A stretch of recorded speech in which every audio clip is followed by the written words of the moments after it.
Joe Ricketts, the billionaire founder of TD Ameritrade, announced Thursday that he had shut down DNAinfo and the Gothamist network. Nati Harnik AP. Hide caption. Joe Ricketts, the billionaire founder of TD Ameritrade, announced Thursday that he had shut down DNAinfo and the Gothamist network. Updated at 3:28 p.m. Eastern Time. Just a week ago, the employees at local news websites DNAinfo and Gothamist in New York voted to unionize. Thursday evening, the publication's billionaire owner, Joe Ricketts, announced that he was shutting them down. The websites, which had been reporting on everything from the truck attack in Manhattan to the boot mugs at Chicago's Christkindlmarkt, suddenly began redirecting to a letter from Ricketts, who founded the online stock brokerage TD Ameritrade and whose family owns the Chicago Cubs. In his letter, Ricketts explained that he had founded DNAinfo in 2009 to cover neighborhood news in New York and Chicago, and because I believe people care deeply about the things that happen where they live and work, I thought we could build a large and loyal audience that advertisers would want to reach. In a letter posted to the DNAinfo and Gothamist sites on Thursday evening, billionaire owner Joe Ricketts announced he was shutting the sites down immediately. Screenshot by NPR. Hide caption.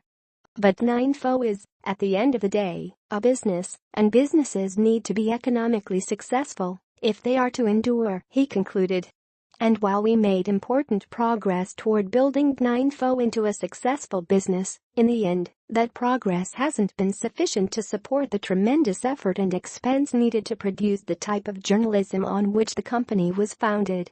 Ricketts bought the Gothamist network of sites in March. He said DNAinfo and Gothamist were visited by 9 million people a month.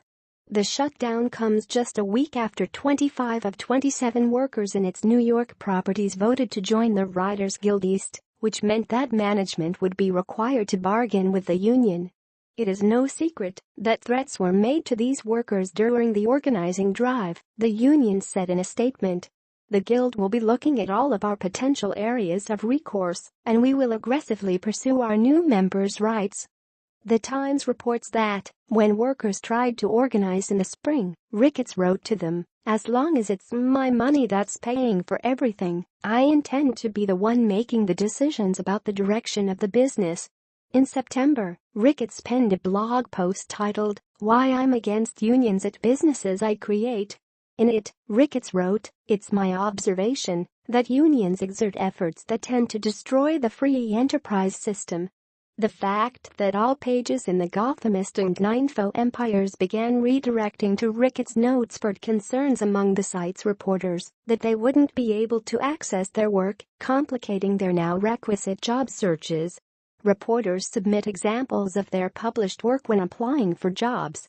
Some people on social media saw the sudden redirect, an inability to access the site's archives, as retaliation against the site's employees for voting to unionize. Instructions on workarounds to access the outlet's archives began to proliferate. An official at DNAinfo told The Times that the sites would be archived online. As of Friday afternoon, the site's archives were accessible. The shutdown leaves 115 people out of work, The Times reports. The site's employees in Chicago, Washington, Los Angeles and San Francisco all lost their jobs, though they had not unionized. Last September, Ricketts announced he planned to donate $1 million to Donald Trump's campaign. 2 months later, Trump nominated Ricketts' son Todd to be Deputy Commerce Secretary. Todd Ricketts eventually withdrew his name from consideration for the post, citing too many potential conflicts of interest with the family business. After the announcement, employees at DNAinfo and Gothamist began looking for work. "I have bled, sweat, cried, put myself in harm's way for this job, and now the last 2 years of my life have been erased," wrote Nati Harnik, a reporter at DNAinfo in New York. "This is an act of direct retaliation for our successful union effort," Harnik added. "I have no regrets. We did the right thing, stood tall. I am proud."